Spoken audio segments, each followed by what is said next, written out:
Hey folks, welcome back to the show. We have an amazing episode today, kind of building on the solo episode I did a little while ago on the gallbladder and detoxification. This episode is going to be a deep dive into much deeper topics around detox with a true expert, Dr. Christopher Shade. Now, before we jump in there, I want to welcome all the new followers to this podcast. We've really grown over the last couple of months.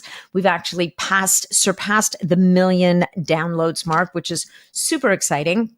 So I want to thank all of you, both the new listeners and the listeners who've been with me for the last over 250 episodes. It is thanks to you folks that I'm able to do what I love every single day. So thank you for that. Thank you for being here. And if you're feeling inspired by this episode, you know what to do. Make sure that you share it with your friends, your network, and anybody else that you think would get value from it. Make sure that you leave us a review on whatever platform you're checking us out on. And for more kind of tidbits of information and to follow me and all the different things that I'm into these days, make sure to go to Instagram and follow at Natalie Nidham, because that's where I share loads of stuff every week, including every Friday, I'll release my 5 biohacks that I'm loving right now. All right, now let's talk about our episode. Have you ever wondered if your detox routine is actually supporting your longevity goals? In today's episode of the Longevity Podcast, Dr. Christopher Shade from Quicksilver Scientific shares a crucial insight. Toxins don't just make you feel bad, they actually accelerate the aging process. So learning how to support our body in clearing those toxins is critical if we want to live a long, healthy, and vital life. We discuss the importance of detoxification for longevity as well as overall well-being.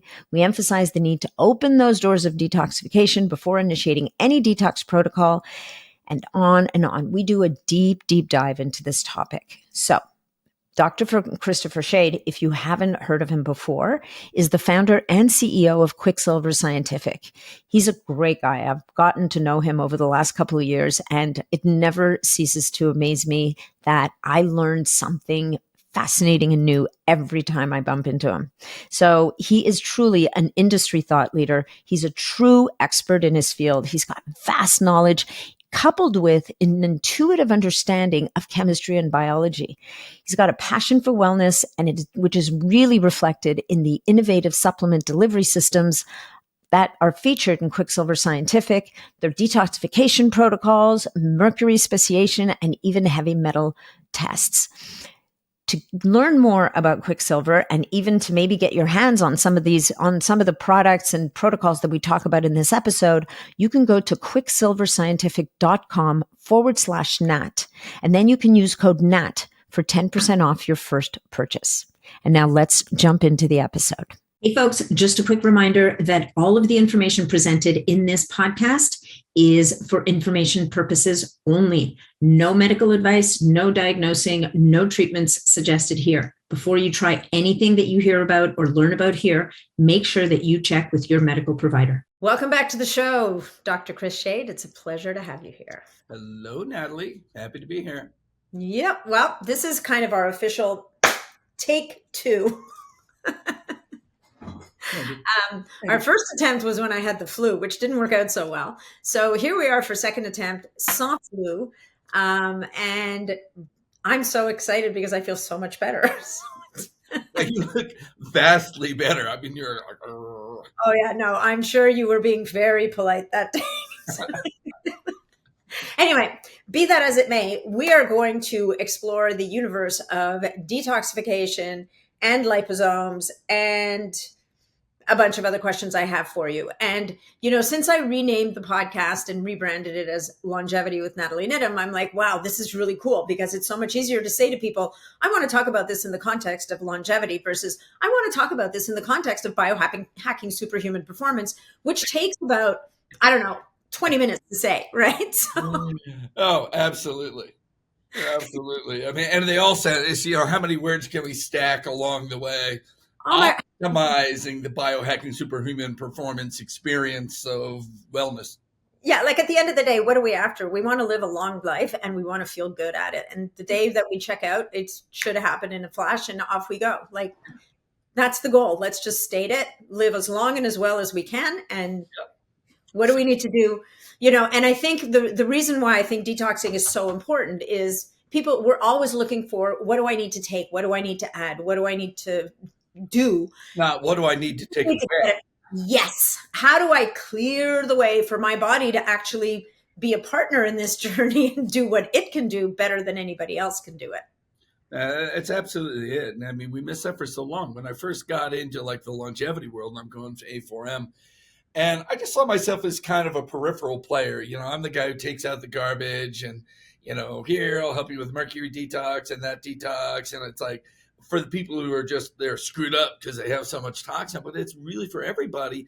And as time went on, all the research went on, we see that all these, pathways for longevity are just intimately tied with the detoxification pathways. And the main ones, you got NRF2, AMPK, and sirtuins, and they're all working together. And now we talk about senescence and senolytics and unfolded protein response and all these fancy things. They're all just cleaning up either environmental trash and taking it away because it's driving an acceleration of your aging, or biologic trash through autophagy, cleaning up all the junk you accumulate. You're making stuff all the time and you got junk, you got trash in, and it's making you die faster. Take the trash out, everything's clean.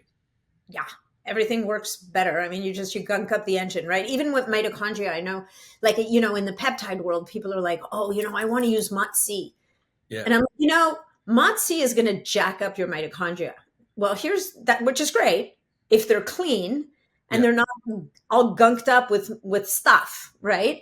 If you have a lot of dysfunctional mitochondria and they're all filled with reactive oxygen species and whatever other crap gets in there, you're basically trying to run an engine really hard that's kind of dirty.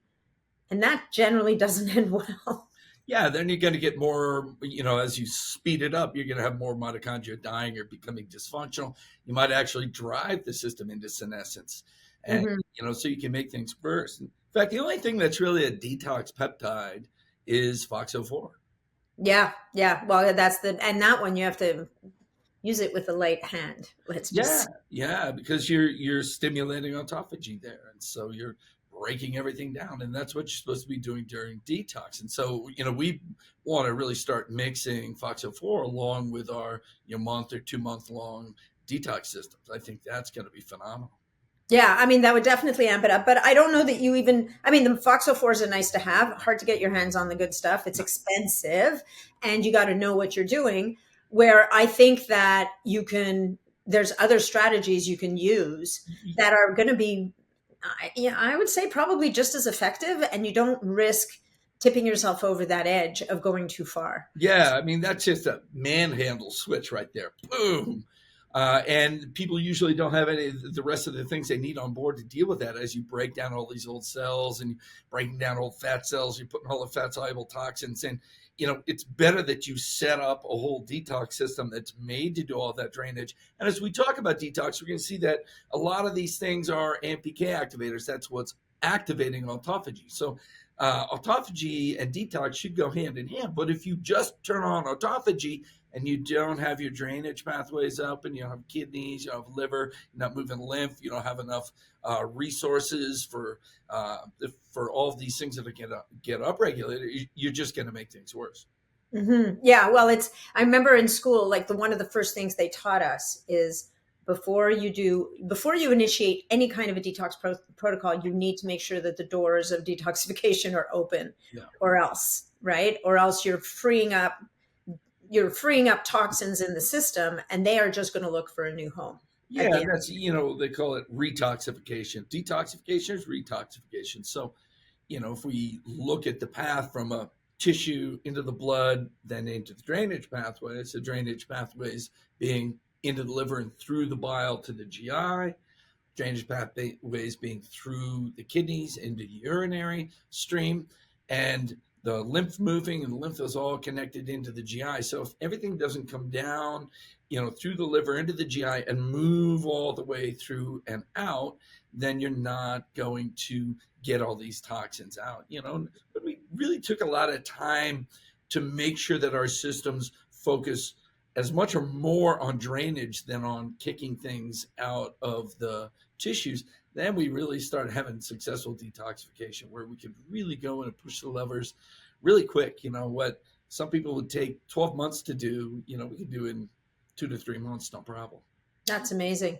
And also, there's also those other pathways, the breath and the sweat, which I think sometimes people, like sweat can get rid of. There's a couple of heavy metals that are actually really efficiently pushed out through sweat, right? I think a couple of studies that look at sweat and has a similar metal profile to urine. And so it's obviously one more way to get things out. When we look at saunas, there's definitely what they do for detoxification, but there's also the other things that they do with heat shock protein upregulation and its ability to regulate the whole system. And, when we talk about our detox, we do this push catch. So you take all these liquids, start mobilizing all the toxins, open up the liver and move all that stuff through there. And then you pick up the binders to get everything bound in the GI. And what are you going to do in between, And then I like to put a sauna in there, push, sauna, catch, because it's a half hour in between. And when you add those things in, it really works so well. And, with the breath, it's like I'm in there in the sauna and, I'll be gone for, 5-10 minutes. I'll be like, let's open the doors, vent this garbage that's all coming at me and close it back up. Yeah. Yeah. No, nice. Okay. So detox, so all of these different pathways for detoxification. Let's talk about how, actually, I know what I wanted to go to next. Reactions or Herxheimer reactions, or this is when people do a detox and they actually feel worse before they feel better. And, let's talk about when that's okay and when that's really a sign to kind of slow down, like just you're not ready, you're releasing too much at once. Or it's a sign that you haven't set up the detox. Huh? Or it's a sign you haven't set up the detox right. Right. Or you're retoxing or whatever the case may be. Well, how about we just let's, pull back a little bit and lay out these are the steps. Well, this is biologically what happens, biochemically what happens. Okay.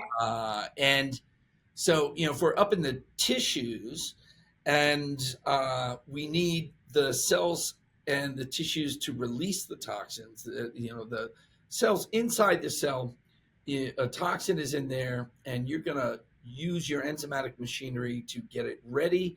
There's what's called phase 1, phase 2, phase 3. So phase 1, you got this toxin up there, it's kind of stuck in your cell. Phase 1 is going to get it ready for a reaction in phase 2 where you clip on one of your molecules to it. And that'll be glutathione, glucuronic acid, or sulfate. After you do that, you have this water-soluble toxin conjugate that's recognizable by transporters that do phase 3. So it goes from 1 to 2, you got the conjugate. 3, transporters at the cell membrane kick it out of the cell. So that's releasing it from the cell, going into the extracellular matrix, into the lymph, and then getting into the blood. So that's mobilization out of the tissues. Now it's rolling through the blood. Now, if you don't get to your exit doors, now you might just redeposit it somewhere else. But if we have everything open, gets into the blood, the liver is hungry for these things, it's pulling them in, it recognizes them, pulls them into the hepatocyte, the liver cell, and then it dumps them into the canalicular membrane. That's the bile. The bile canaliculus, the little rootlets of the bile tree. I like to look at the bile tree as like upside down. It's like a root system going up into the liver, feeding draining every cell in the liver, coming down to the main bile duct and the gallbladder. And it's the bile transporters that are taking the toxins out of the liver. So they're flowing out with the bile into the GI where they dump into the GI, and then you have to prevent them from being reabsorbed. And that's what the binders are for. And so what people often miss is this bile flow component. And a lot of things that we do in our life slow down our bile flow, slow down our digestion, because bile is, we think of it as this digestive fluid that's there to emulsify fats and feed, some of the GI processes. But it's also this, green river out for all these toxins. So you have to coordinate the release of the toxins from the cells into the blood with the liver's processing them and moving them into the bile. So you're always going to have something like bitters. The two things that drive bile flow are bitters and phosphatidylcholine. So you're going to always have that along with things that upregulate this release from the tissues. That's NRF2 upregulation. So things like lipoic acid. So the lipoic acid will throw it into the blood, and the bitters are moving it through the liver into the GI. And then half hour later, you come in with your binders and pick all of them up. Or they're moving through the blood and they're going to go through the kidneys. So you got to make sure that the kidneys are flowing. So drainage from the liver are cholagogues and bitters, these things that move bile. Drainage from the kidneys is diuresis, so these things that promote urinary flow. So you have those all turned up and flowing, bile's flowing, urine's flowing. Then you release the toxins into the system, everything goes through, you throw your binders in, and it all works really well. And the thing is, the key to how all this works, and we get to liposomes and liposomal quality in the next section, when you do liposomes and nanoemulsions correctly, everything, all these compounds you take all dump into your blood within about 20, 25 minutes. So usually when your capsules, some of it absorbs now, some's later, some's peaking in 5 hours, some peaking in 8 hours, and you want it all to do the same thing, but it's all happening over the course of the day. So it's this big muddy mess. When it all dumps at once, we call this biosynchronous activation. You synchronize the activities of your bitter herbs, your quercetin, your luteolin, your silymarin, your lipoic acid, your glutathione, your phosphatidylcholine. All of that is hitting at the same time, hitting the same triggers, moving all these toxins out, and you come in with a binder because you know when they're going to get down to the liver, and that ties this cycle of detox into a neat little bow. So it's not just smearing out through the day. You're like, when do I take my binder? 2 hours later, 3 hours later, when I feel like crap or when I feel like double crap. And this system, it just gets so tightly moved, and you do it once a day, twice a day, you do it 3 times a day. You can do low doses, single doses, double doses. I have people doing triple doses 3 times a day to really move the needle. And it's all safe and effective because it's all so well coordinated in its action. Yeah, no, that makes a ton of sense. When you mentioned the kidneys, I'm guessing you're talking more than water here. I mean, water is the obvious kidney flush, but you have a kidney sauce. Is it? Yeah, you have the kidney care. So we got liver sauce and kidney care. I wanted to call it liver sauce and kidney sauce, but we went to kidney care. And so there are various diuretics that are going to get more water flow through the kidney, because what happens is the glomerulus in the kidney filters all this water and amino acid, all kinds of stuff into it. And then you go through the proximal tubules, and a lot of it you reabsorb. It's kind of like the binders, to prevent reabsorption. Now, we don't have a real binder for that, but if we turn up the flushing through there, you'll move a lot more through before you reabsorb it. And there's some active transport of toxins into the proximal tubules. So for so we got liver movement with the cholagogues and the binders, or the cholagogues and the bitters up in the bile, and then we have urinary movement through the kidneys. And so you've got some diuretic Chinese herbs and Western herbs doing that. And then, one of the real nice things in kidney care is you got astragaloside 4 and ferulic acid, which are regenerants for damage to the kidneys because they're clotho upregulators. And clotho is one of these things that comes in and out of the biohacking and longevity world. It's going to be one of the most important things that we have, and it just hasn't been really tamed. There's a company that is working on making pure clotho, but clotho is this molecule that you make only in the kidneys and the brain that are regenerative to it. And so kidneys really take a beating. The liver, I call it the starfish organ. You can cut 60% off and it'll regrow.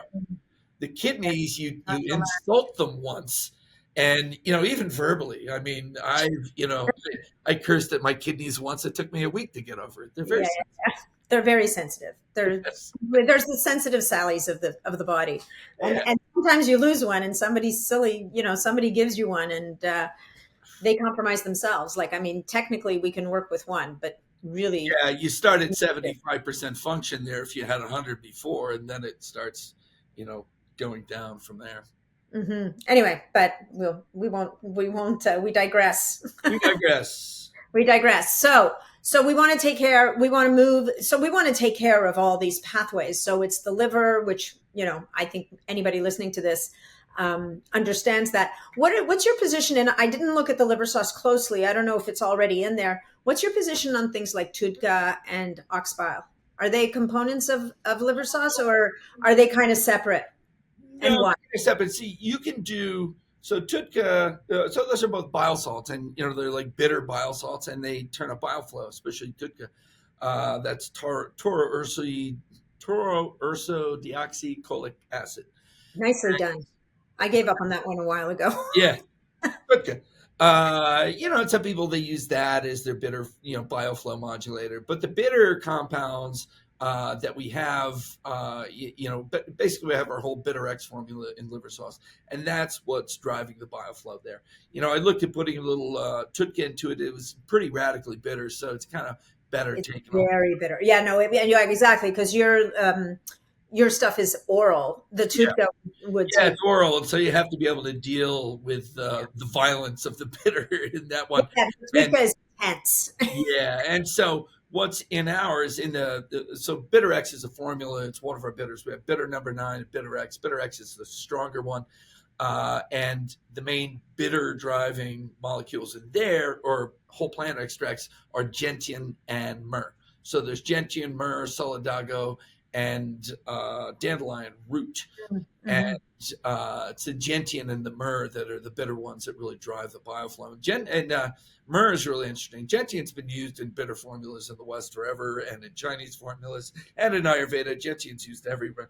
But myrrh came out of Ayurvedic medicine, and it was put in all of the gynecological formulas because it moves stagnant blood out of the uterus, but it also moves stagnant bile out of the liver. It's really good for that. And I had made bitters number 9, like me and another guy made it. It was like the perfect guy's thing. It was just bitter enough, had a wonderful flavor, had stomach warming herbs.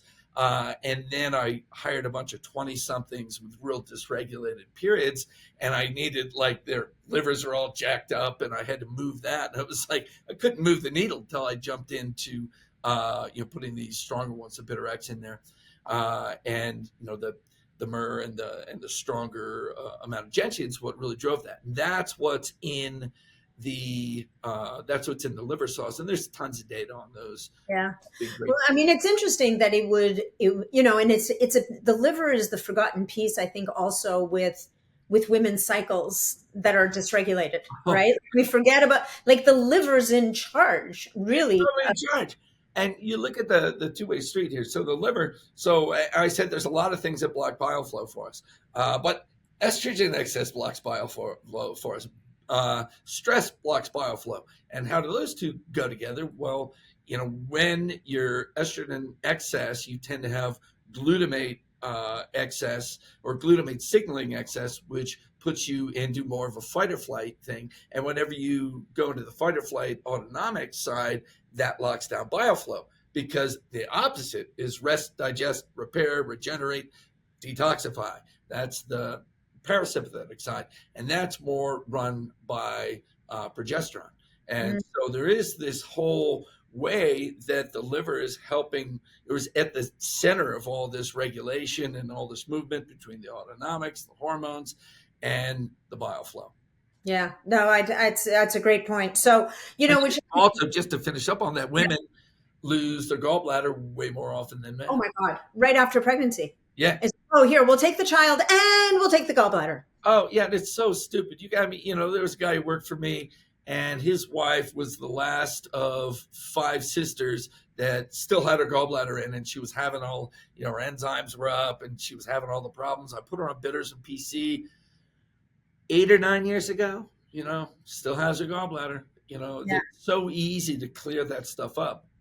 Well, and one of the things also with the gallbladder, paradoxically, is all those low-fat diets of yesteryear, I think, contributed to sludgy in the gallbladder. It's a bit of a paradox. Yeah, it is a paradox, because you think you're cleaning yourself up, but you slow down your bile flow so much that you stop detoxing and you get sludgy bile and all this. And then stones. and then stones.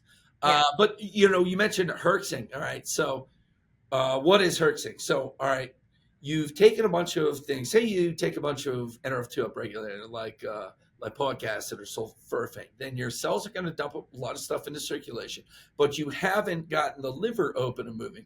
Those toxins are going to start accumulating in the liver, but if the bile flow can't keep up with it, then you have all these toxins accumulating in the liver and your bile salts accumulating in the liver. And a lot of the toxins will actually kind of shock the bile flow and downregulate the bile flow. And then you got this shit show going on in your liver and it's freaking out. And there's all this oxidative stress and bile stress because bile is a detergent starting to dissolve the liver. And what do? You open up a door back into the blood and you dump everything back into the blood.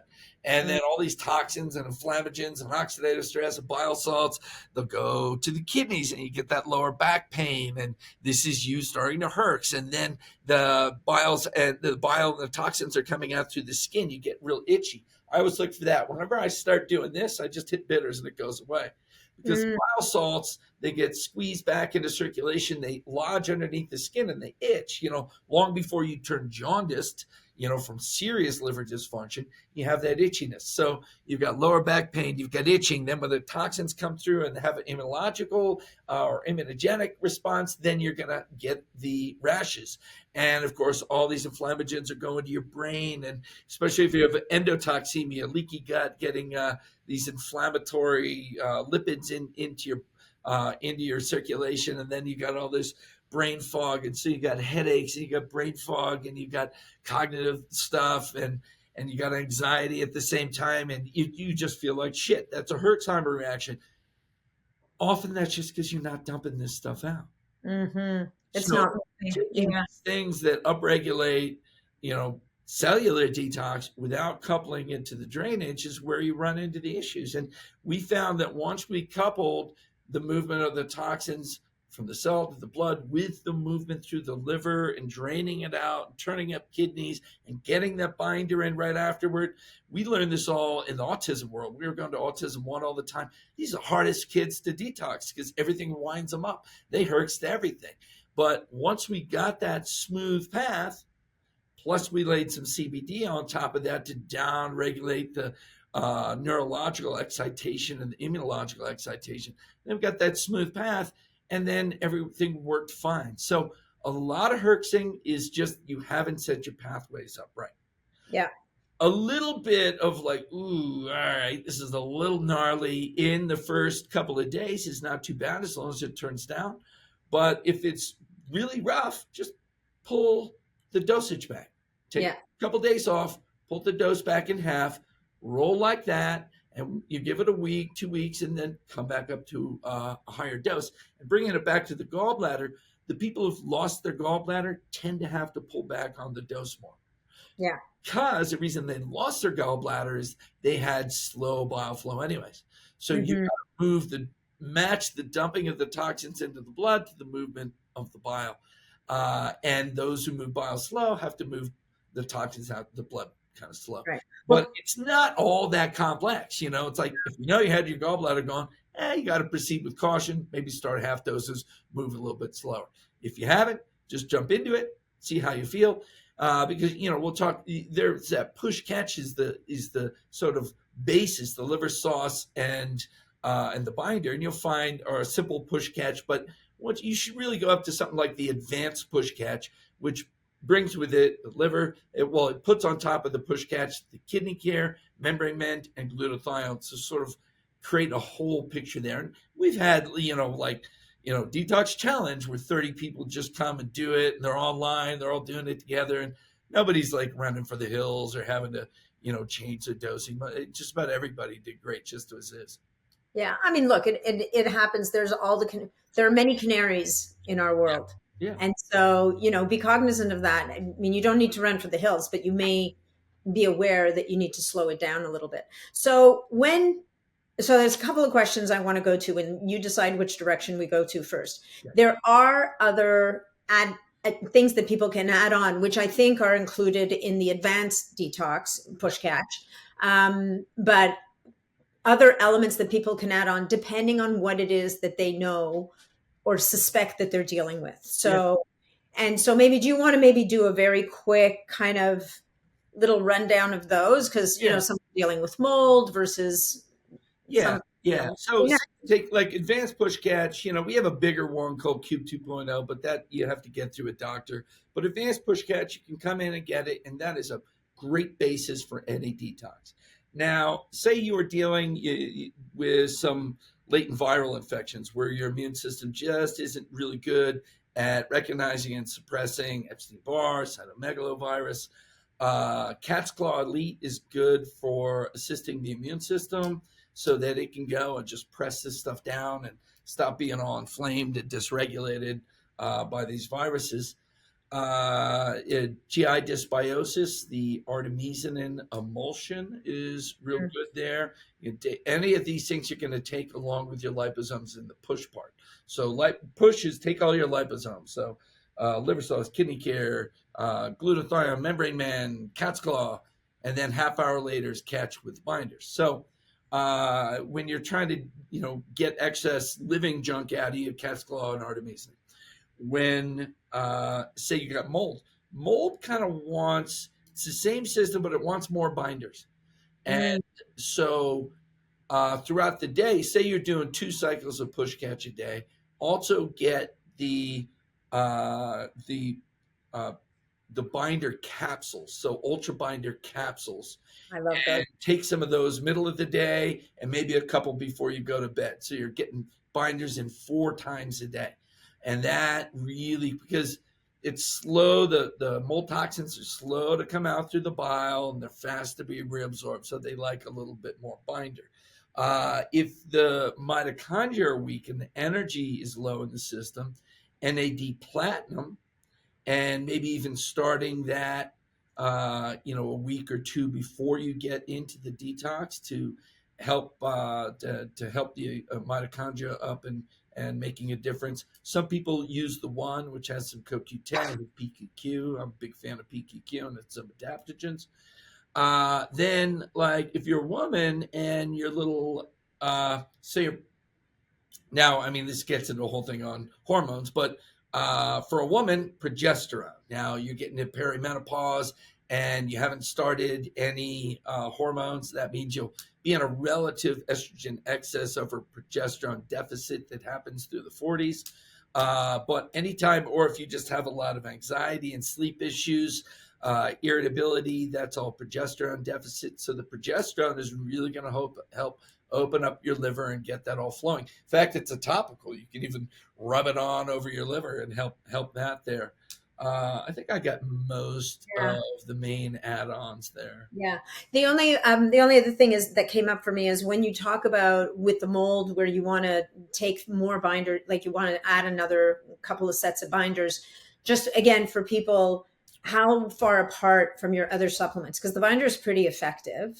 Yeah, binders are pretty effective. So you got to find a hole in the day for all these things. Yeah. So when binders go in on an empty stomach, they clear through the stomach really fast, half hour, 40 minutes. Okay, cool. So then you take them first and then half an hour, 45 minutes later, you'll take your subs.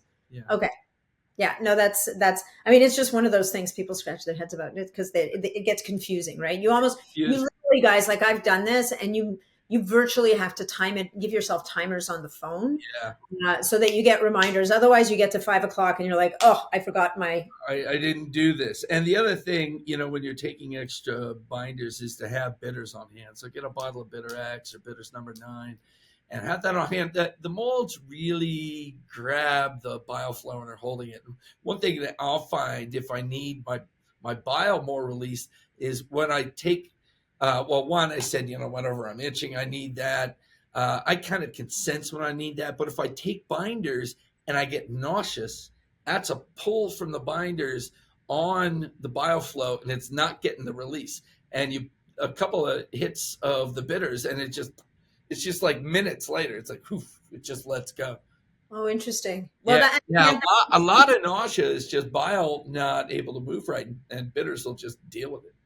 Okay. No, that's really interesting. And moving that bile is it's so important. Like it's just, if you can't move bile, it will eventually solidify. I mean, I have a gallstone. I just did a podcast on it, a solo episode recently, and the gift of the universe to me was sending me to a surgeon who said, "We're not taking your gallbladder." Like many people take their gallstones to the grave. I've been working on it ever since. Yeah, I mean, a whole push catch. So, bunch of things here. First, the push catch study with fatty liver and gallstones. Cheng Ruan down at Texas Lifestyle Medicine Institute did 103 people, ultrasound and blood labs for NAFLD, and put them on push catch for 1 to 2 months. 82% had significant decrease in fat and liver parenchyma by the ultrasound. 75% of the sludgy gallbladder, which is like 90% of them had sludgy gallbladder, 75% of those significantly cleared. And then 12 had gallstones, 3 totally cleared in a month. Another one had a 1.7 centimeter gallstone, went down to 1.1 centimeters in 32 days. Wow. So this stuff really moves all that out. The more you move the bile, the more you dissolve the damn things. And then you go like, bitters are really a lifestyle thing. Everybody at Quicksilver, like the women all carry bitters in their purse. You know, I got it in my pocket. It's like when we're at the conferences, there's always bitters on the table. It's going in cocktails. It's going in sparkling water. It's going right in the mouth. It's the thing that really keeps everything moving. And bioflow is so important that the genesis for Angostura bitters. So Angostura bitters, the most famous cocktail bitters, your old fashions, your Manhattans, 90% of the bottles up there at a bar are Angostura with the little, with a little yellow cap. And who made that? The Surgeon General of the Army back in the early 1900s was running a regiment in the Caribbean and needed to have one thing he gave to every soldier every day to create as many healthy soldiers and nobody getting sick as possible. And it was Angostura bitters. You're going to give them one thing, make sure their bile flows, they're digesting, their GI health is good, their liver health is good, and they're detoxifying. And that was Angostura. Yeah, there you go. Bitters all the way. Bitters all the way. But now they're just, they're flavorings and stuff that are put in there. They used to be whole herbs. And now, we do whole herb medicinal grade bitters. Yeah, no, I mean, look, if you look at the European diet or culture, you start with bitters, right? You start with your arugula, like in Italy, you'll start with your arugula salad with a little bit of pepper and olive oil. And they do dandelion salads and stuff. And then they have all these cordials that are bitters. They have aperitifs. There's one called Suze that's made out of gentian. And most of the after dinner bitters, all the amaros from Italy. There's just always been that culture there. And then you got the Swedish bitters, the German bitters. They've got that as a long-standing tradition. Yeah, and the North Americans are like, yeah, it's too bitter. I'll just have something sweet. Yeah, I know. Yeah, Nadine used to go on about we've lost the bitter flavor out of our diet and replaced it with sweet, and that don't help. No, it's not helping at all. Okay, cool. So let's talk a little bit about how often, how much, how do people know when do you know when to stop? Like, do you just do, like, I mean, I think, as a foundation for longevity, if you don't think you have any issues, if you did 30 days, if you do a 30-day push catch twice a year or 3 times a year, you'd be in pretty good shape. I mean, there's that. Yeah, you definitely. I would say you have a formal detox and then lifestyle touch up. Yeah. And so formal detox is going to be 1, 2, 3 months. People are really toxic. They're going to have to do their formal detox and they'll have to have, some core players on for a couple more months. But, how often? So I like to do a 1, 2, even 3 month program and then incorporate it into your life. Now, for some people, they like to I like to get my box twice a year and do my 30-day detox or my 14-day detox. I like to incorporate it in and just have the whole push catch stuff at home. And on the weekends or, I get back from, weekends, I tend to be traveling and lecturing and eating bad food and drinking and in planes and stuff. So, Monday, Tuesday, Wednesday, every morning is push sauna catch. And that's how I incorporate it in. And then binders, they could come at any time at different times before bed. I'll take some. Bitters are always incorporated, some phosphatidylcholine. And, then there's like the AMPK charge, which is autophagy upregulator, AMPK activator, puts you into ketosis, but it's also detoxifying you. So that is a cardiometabolic with detox on top of it. The more you see how everything flows into one another, the less you're getting hung up on, I'm detoxing now or I'm not detoxing now. Well, yeah, I mean, you're supporting the detox pathways in perpetuity to hopefully avoid needing the 3 to 6 month or whatever it is. So the AMPK, you would do that. I mean, to me, that feels like a first thing in the morning. Yeah. On an empty. Oh, yeah. Yeah. AMPK charge. Right. Drink your coffee, maybe a little butter in the coffee, and you'll be making ketones in 30 to 60 minutes. I mean, it's just wonderful. And you've got liver sauce and AMPK charge, and there's like 3 ingredients that are the same or 4 ingredients that are the same between the two. So there's overlap. It's because NRF2 is this major switch in the cells that turns up throwing the trash out, turns up detox. AMPK is a switch in the cells that turns up autophagy, which is breaking down old mitochondria, breaking down old piles of misfolded proteins, breaking down whole cells. And Perfect. So that's this biological detox, and so one's moving toxins out, coupling it to the bile flow. The other one is breaking up parts of cells and then coupling it to the bile flow and recycling parts of cells. So there's a similarity in the two.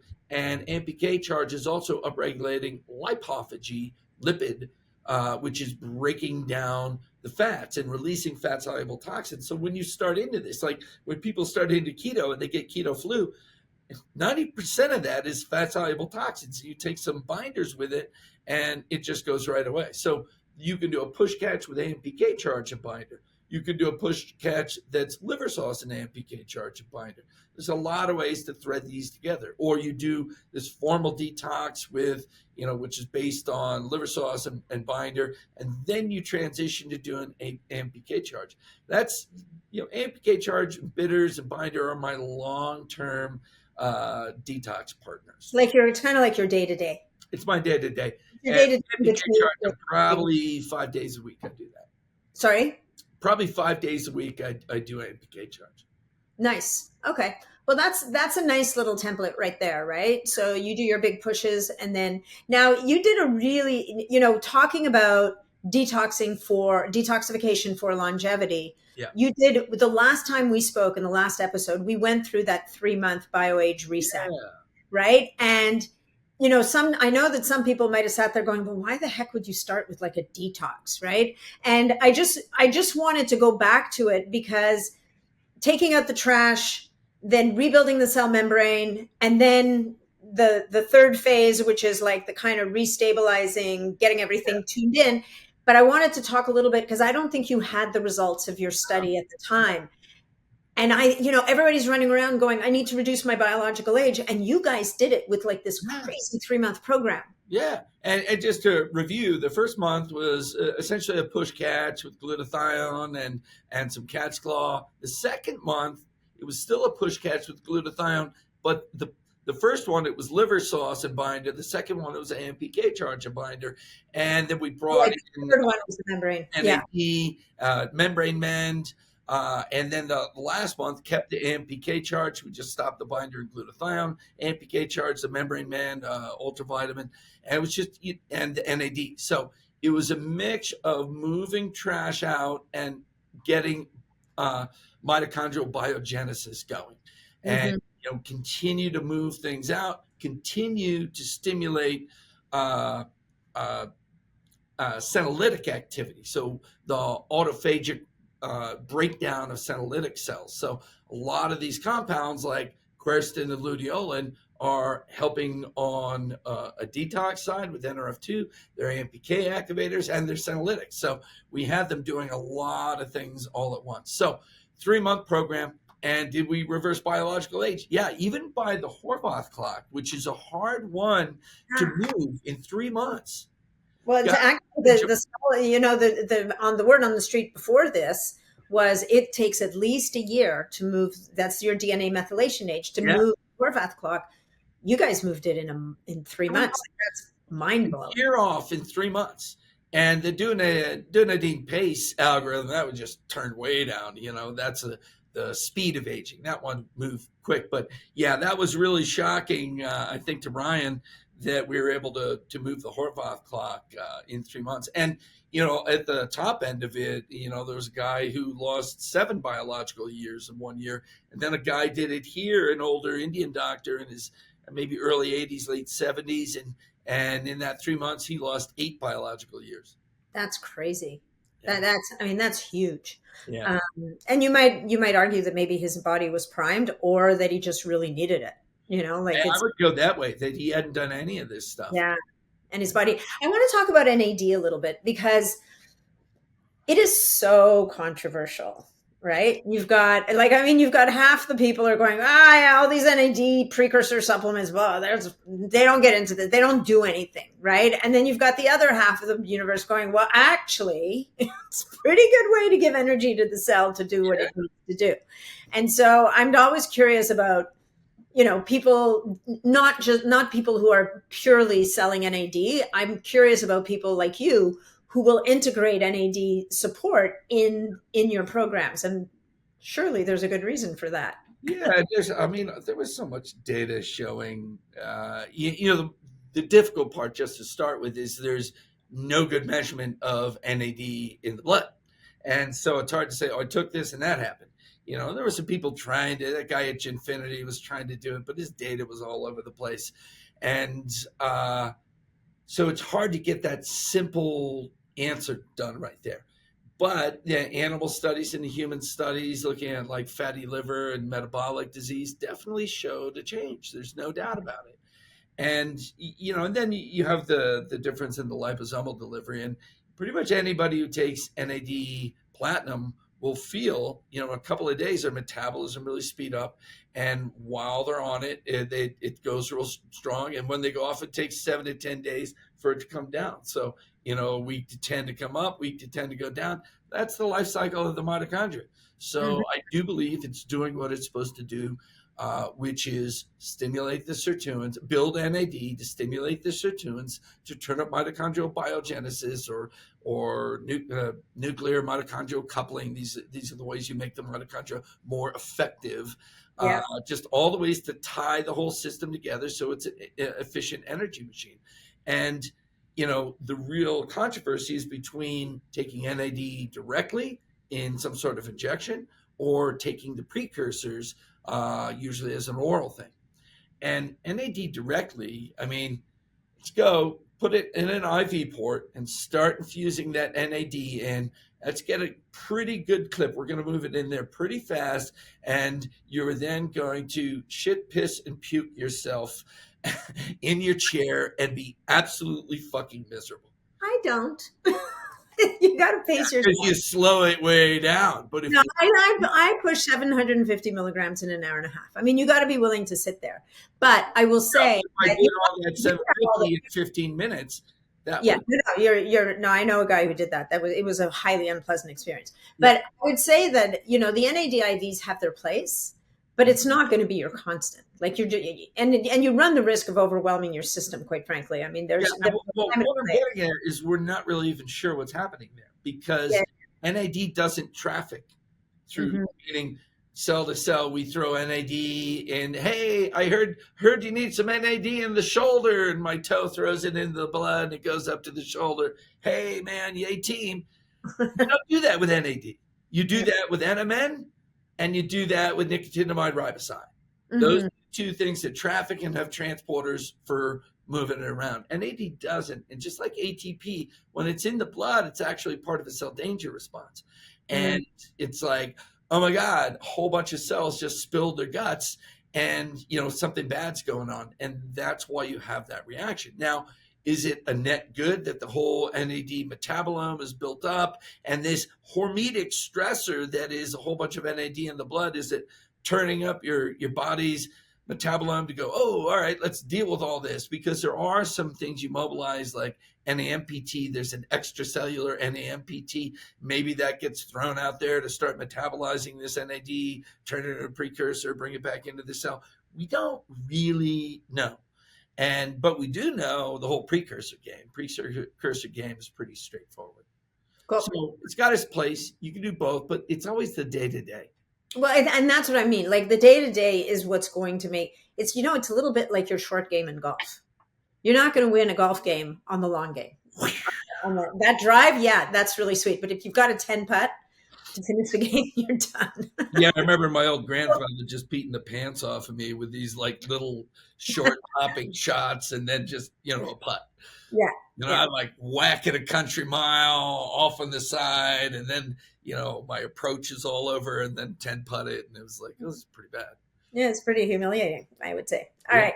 Let's talk about, you actually segued nicely sort of into the whole liposomal discussion, which I really wanted to have as well, because a liposome is not a liposome is not a liposome. Like there are, and I would love, look, we know that Quicksilver's got their liposomes dialed in like nobody's business. I'd love to give people some tools to understand what questions to ask for, what to look for. When somebody says their supplement is a liposomal supplement, there's different little strategies that people use. And it's kind of, I've even heard things like there's a liposome and then there's the supplement beside it. Like it just, you got to get the thing in the liposome for it to actually get delivered. So it's got to actually be a liposome. So what is a liposome? How do you make it? And what kind of garbage is made pretending it's a liposome?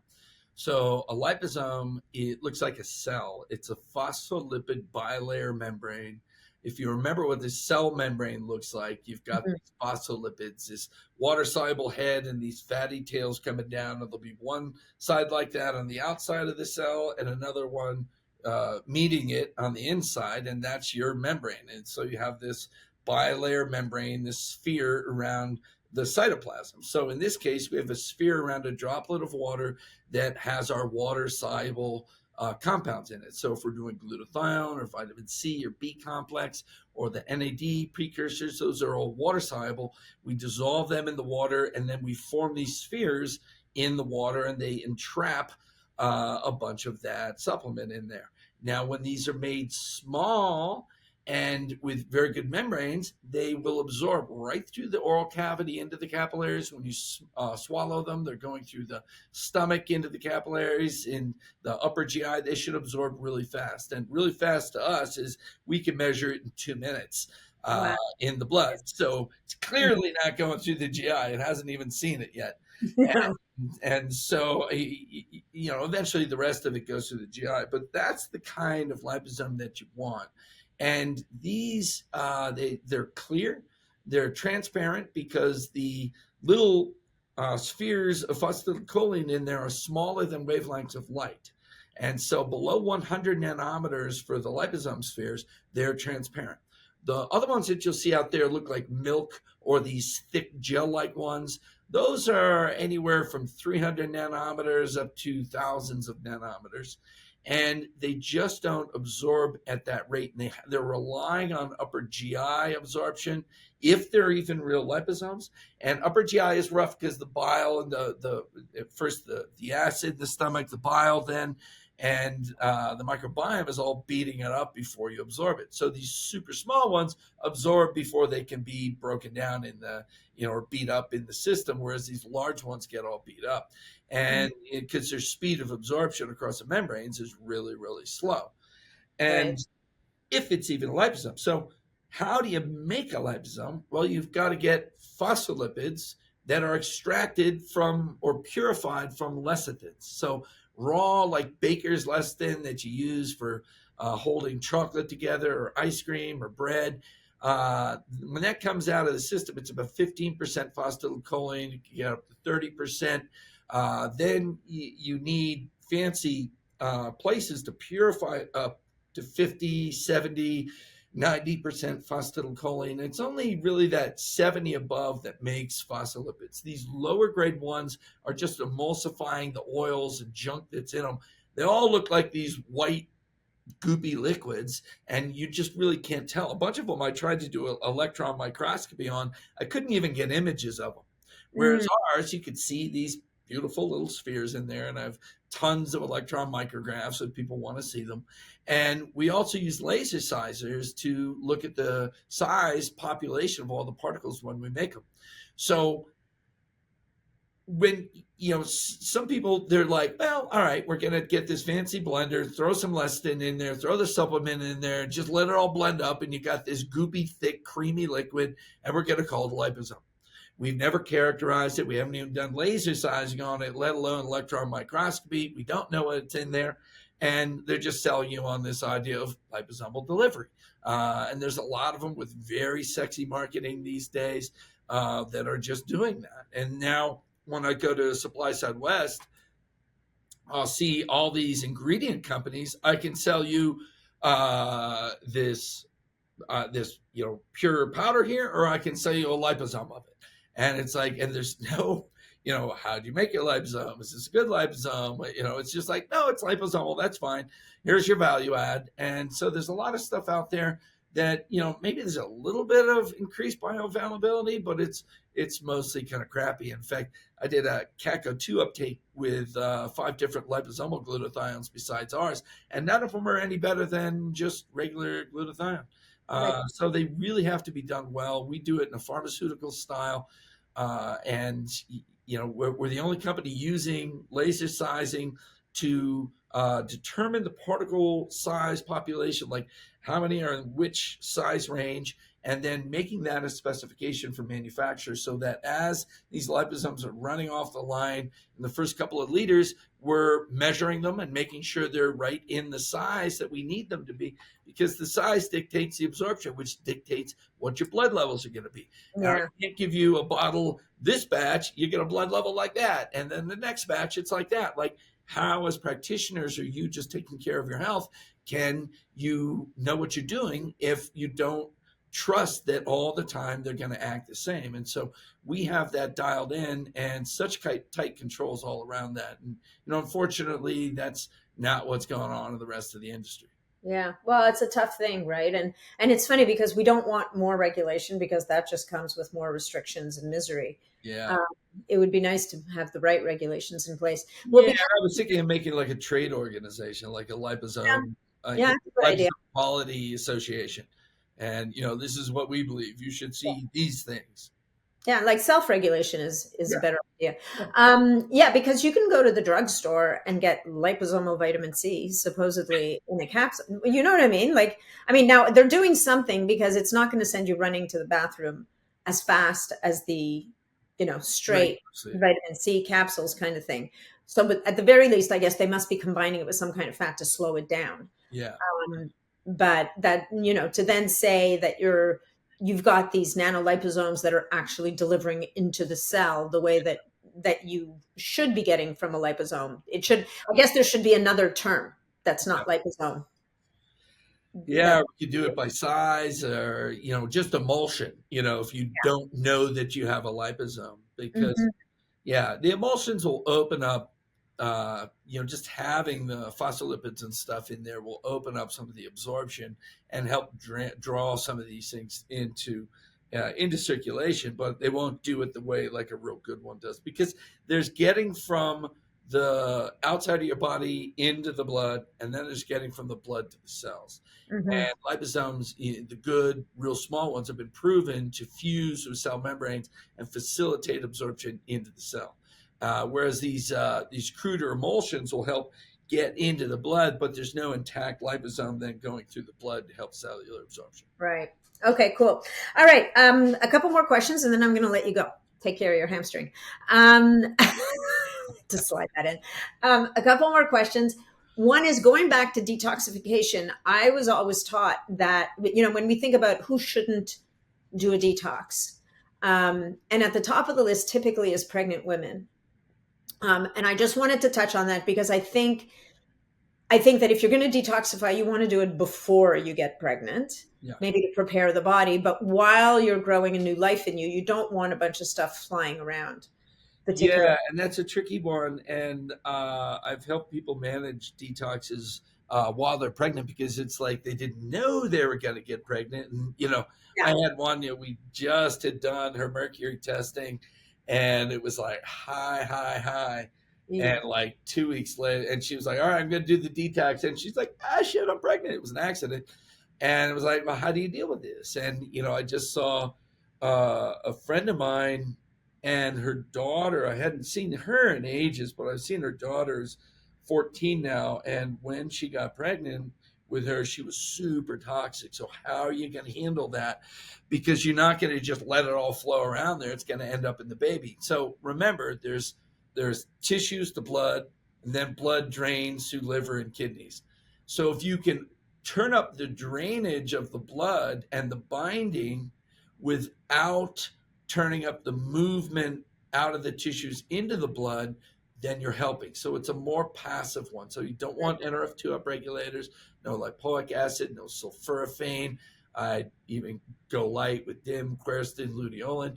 You mostly want bitters and binder and some things to move the urine. So you could use like bitters and kidney care on light doses and binder, and that will get those levels draining down. But it's a trick, I'm not going to, recommend everybody go do this without a little bit of assistance. But, with pregnancy, you don't want to release more things from the tissues, but you do like to gently pull the blood levels down. Yeah, well, exactly. In the case of toxicity, for sure. And I think what you just said, working with a practitioner, is just a really good idea. Yeah. So normally you wouldn't do anything unless you get yourself into a.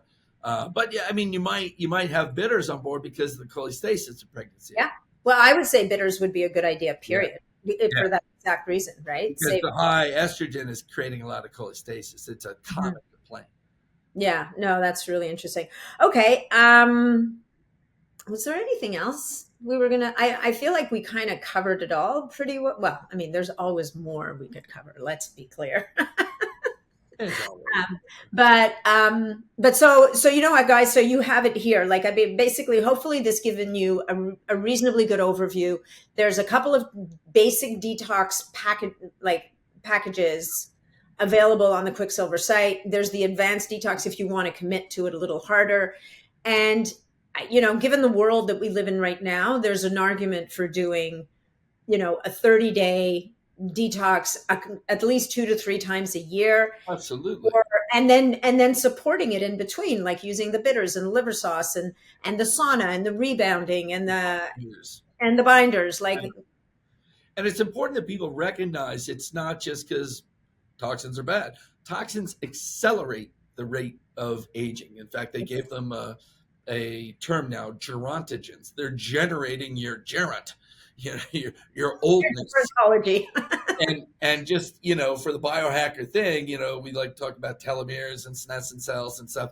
The toxins go in that create toxicological damage in the cell, which creates telomere attrition, which then stimulates mitochondrial dysfunction, which turns the cell into a senescent cell. And the senescent cells release more pro-inflammatory cytokines that recruit other cells into senescence. And you can take a cell out of senescence by restoring the harmony inside the cell, and NRF2 upregulation will do that.